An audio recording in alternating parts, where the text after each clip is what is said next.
Chosen one, I want to ask you something before I say anything else. When was the last time you genuinely believed that what you are waiting for is still coming? Not the rehearsed belief, not the version you say out loud when someone asks how you are doing, the belief in the quiet, the one you hold privately, the one that does not need an audience. Because I think for some of you, that private belief has been getting harder to hold. Not because you lost faith, but because faith that is carried alone for a long time gets heavy in a way that is difficult to explain to anyone who has not carried it. You still believe, but the believing has become work. Tonight, I want to give that belief something to rest on. Not a new promise, an explanation, because I think the hardest part of your waiting has not been the absence of what you are waiting for. It has been the absence of understanding why it is taking so long. When you do not understand the why, the mind fills in the gap with the wrong answers. Maybe I did something wrong. Maybe I missed my window. Maybe this is just not something that is going to happen for me. Those answers are wrong. And tonight, I am going to replace them with the right one. Underscore, underscore, underscore, underscore, underscore, underscore, underscore, underscore, underscore, underscore, underscore, underscore, underscore, underscore, underscore, underscore. Let me start with something that is going to reframe everything you have been through. The person being prepared for you is not ready yet either. I know that sounds simple, but I want you to sit with it for a moment. Because most of the time, when we think about waiting for the right person, we frame it as, God is working on me, and when I am ready, they will appear. But that framing puts the entire weight of the delay on you, as if the only thing standing between you and what you are waiting for is your own unfinished growth. And that is not accurate.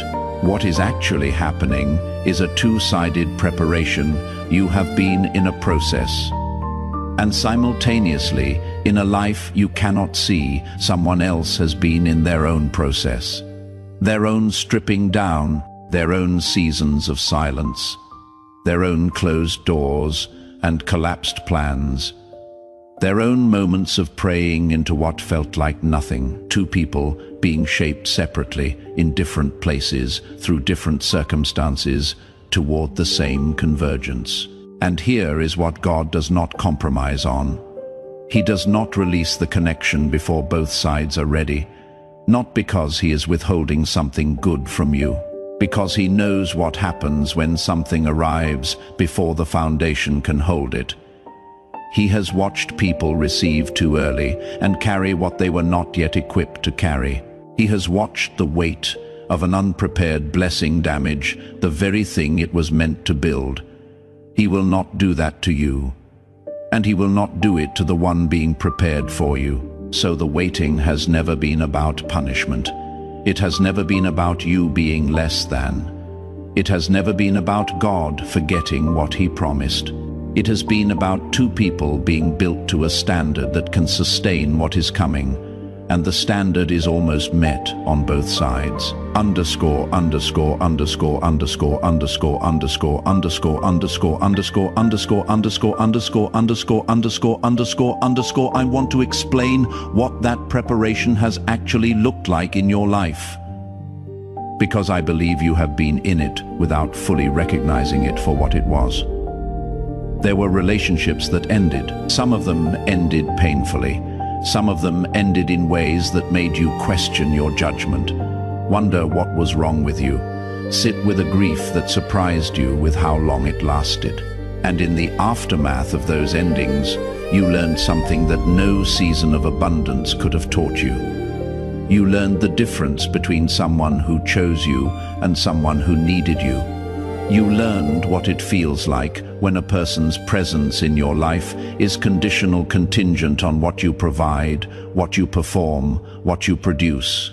You learn to recognize the specific exhaustion that comes from loving someone who is consuming rather than contributing. That is not a small education. That is the education that protects everything coming next. Because the person being sent to you is coming with substance. And substance recognizes substance. But it also requires someone who has already learned to stop accepting the counterfeit. The painful relationships were not failed attempts at the right thing. They were the curriculum that clarifies what the right thing actually feels like. And here is the difference you will notice when the right person arrives. You will not feel a rush of adrenaline that you confuse for connection. You will feel something much quieter, something that does not demand anything from you immediately. Something that feels unexpectedly like rest.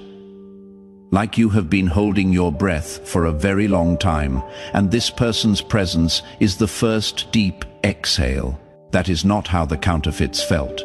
The counterfeits felt like urgency, like chemistry, like electricity, and electricity, if you are not careful, burns. What is coming feels like warmth, steady, consistent, present, without being consuming. You will recognize it not by how loud it announces itself, but by how your nervous system responds. Peace, where there used to be performance, safety, where there used to be assessment, being fully seen, without having to explain yourself into being understood. Underscore, underscore, underscore, underscore, underscore, underscore, underscore, underscore, underscore, underscore, underscore, underscore, underscore, underscore, underscore, underscore, underscore, underscore. Now, I want to talk about them. Not you for a moment. Them, because I think it matters for you to understand who this person has been becoming while you have been becoming. They have not been living in paradise while you were waiting. They have been in their own difficulty. They have faced seasons where the resources were not there, where the support they needed did not show up, where the life they imagined looked nothing like the life they were living. And in those seasons, they made choices. They chose not to become bitter about what was taken from them. They chose not to let scarcity make them grasping. They chose not to let loneliness make them desperate. They chose not to let disappointment make them closed. Those choices cost them something. The same way your choices in your difficult seasons cost you something. And what those choices built in them is exactly what you need from someone who is going to walk beside you. Emotional steadiness, the kind that was not given to them. The kind that was developed because they had to find their own footing when the ground shifted. Generosity that does not come with strings, because they understand what it is to need something and have someone attach conditions to their help. They will never do that to you. Patience, real patience, not the performance of patience while resentment accumulates underneath. The actual capacity to sit with the unknown and not let the unknown destroy the present. They learned those things the hard way, the same way you did. And that shared language, the language of people who were refined before they were released, is going to be the foundation of a connection unlike anything you have experienced before. Underscore, underscore, underscore, underscore, underscore, underscore, underscore, underscore, underscore, underscore, underscore, underscore, underscore, underscore, underscore, underscore. I want to address something that I think has been quietly underneath your waiting, the fear that you have become too much of yourself for someone to meet you. You have grown significantly. The person you were at the beginning of this waiting season is not the person you are now. You know more. You see more clearly, you require more authenticity. You are less easily impressed by things that used to impress you. Your standards are higher, not because you became demanding, but because you became clear. And at some point, that clarity started to feel like a liability. Like maybe you had outgrown the pool. Like maybe the growth that was supposed to prepare you for connection had actually made connection harder to find. I need to tell you directly, that fear is a lie. What you became in this season did not disqualify you from being found. It refined the signal. The person being sent to you is not looking for who you were before the hard seasons. They are looking for exactly who you became inside them. Your depth is not intimidating to them. It is familiar because they are carrying the same depth, developed through the same kind of fire. Your silence is not off-putting to them. They understand what silence means in a person who has learned to stop filling rooms with words that do not carry weight. Your caution is not rejection. They know the difference between someone who is guarded and someone who is careful. And they will respect the carefulness because they are careful too. What you have become is not too much. It is precisely enough for the person who has been becoming their own version of precisely enough on the other side of their own fire. Underscore, underscore, underscore, underscore, underscore, underscore, underscore, underscore, underscore, underscore, underscore, underscore, underscore, underscore, underscore, underscore, underscore, underscore. Now, let me speak about the place, because I believe the coming season involves more than a person. It involves a shift in environment, and I want to explain why that matters. There is something that happens to a person when they have been in the same environment for too long, particularly when that environment was shaped by a season they have now outgrown. The environment begins to function like a ceiling. Not because anything is wrong with the place itself, but because the person grew taller than the room. You may have been feeling this. A restlessness that rest does not resolve, a fatigue that is not about sleep, but about atmosphere, a sense that the conversations around you, the rhythms around you, the pace of everything around you, no longer fits the pace of what is happening inside you. That is not ingratitude. That is discernment. Your spirit is reading the room accurately. The room is too small, and what is coming, the person, the resources, the assignment cannot fully unfold in a room that has become too small to hold it. So there will be movement. I want to be honest about the fact that movement is not always comfortable. Leaving what is familiar, even when the familiar has become limiting, involves a grief that is real. You are allowed to grieve what you leave. You are allowed to carry tenderness for the seasons that formed you even as you walk out of them. But the grief and the movement can happen at the same time. You do not have to be finished grieving before you are allowed to go. Abraham left while it still cost him something to leave. Ruth walked into unfamiliar ground while the grief of her loss was still fresh. Neither of them waited until they felt ready. They moved in the direction of what they could not yet fully see and discovered that seeing comes to people who are already in motion. The same will be true for you. The picture will not be complete before you take the first step, but enough of it will be clear to take the next one, and the next step will illuminate the one after it. That is how this works, and you already know how to move in partial light. You have been doing it for years. Underscore, underscore, underscore, underscore, underscore, underscore, underscore, underscore, underscore, underscore, underscore, underscore, underscore, underscore, underscore, underscore, underscore, underscore. There is one more thing I was shown about the person coming into your life, and I want to say it carefully because it is the part that matters most. They are not coming to complete you.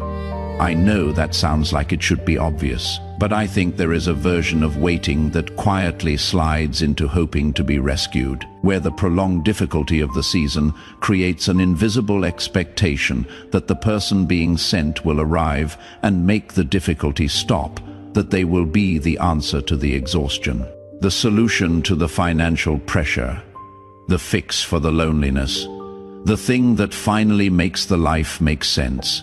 And I want to gently but clearly say that expectation, if it is sitting in you, needs to be released before they arrive. Not because those things will not change, some of them will, but a person who arrives carrying the weight of being your rescue is set up to fail, because no human being can carry that weight without eventually collapsing under it. And a connection that begins with that dynamic does not stay. What is being sent to you is a co-laborer, someone who has their own calling, their own assignment, their own reason for being placed on this earth. And when those two callings come together, not one saving the other, but both moving forward side by side, what gets built is something neither of you could have built alone. Not because you needed each other to be complete, but because the assignment requires both of you. The vision is bigger than one person can carry. The building requires two sets of hands. The territory is wider than a single life can cover.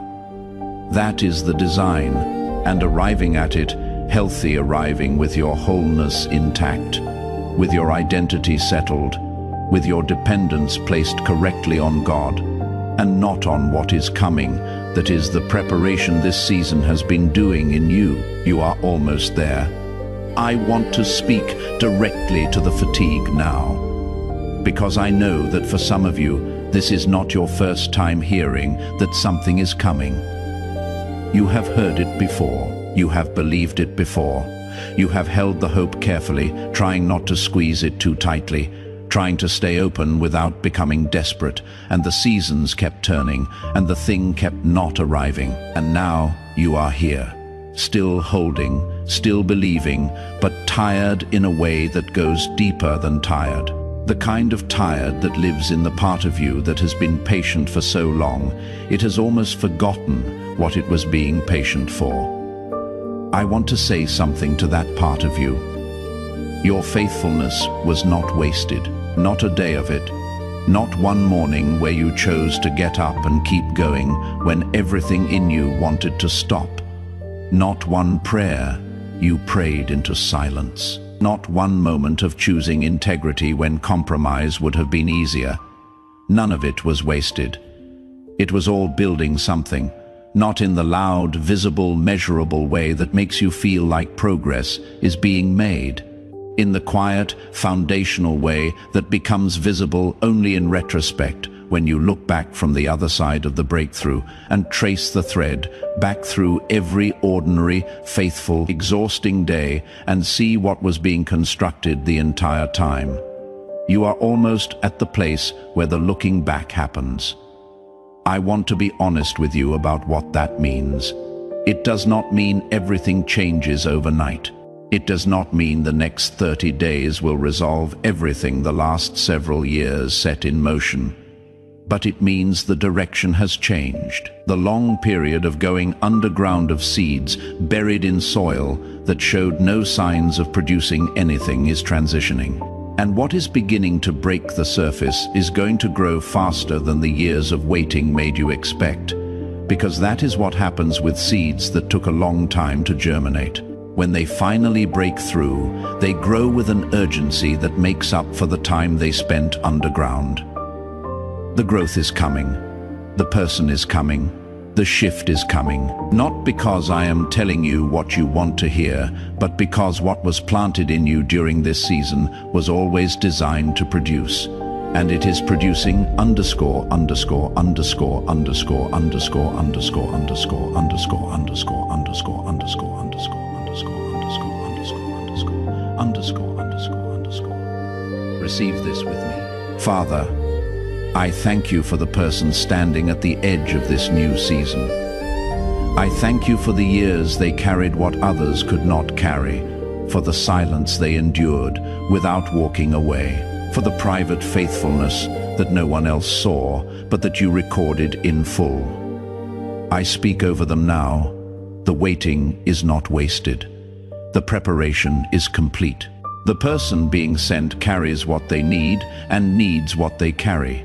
I release into their life the connection that was always ordained, not arrived at by accident or effort, but aligned in divine timing by a God who makes no mistakes. I release the environment that fits what they have become, the room that is tall enough to stand in, the atmosphere that cooperates with the gifts, the ground that produces without resistance. I release the provision that belongs to this season, not as a reward for suffering, but as the natural supply of a God who equips what he assigns. And I speak peace over the waiting that remains, not the absence of longing, but the settled confidence of someone who knows that what is coming has already been decided, that the steps have already been ordered, that the timing is already in place. May they walk forward without striving. May they receive without guilt. May they be surprised by joy in the ordinary moments between now and the fullness of what is coming.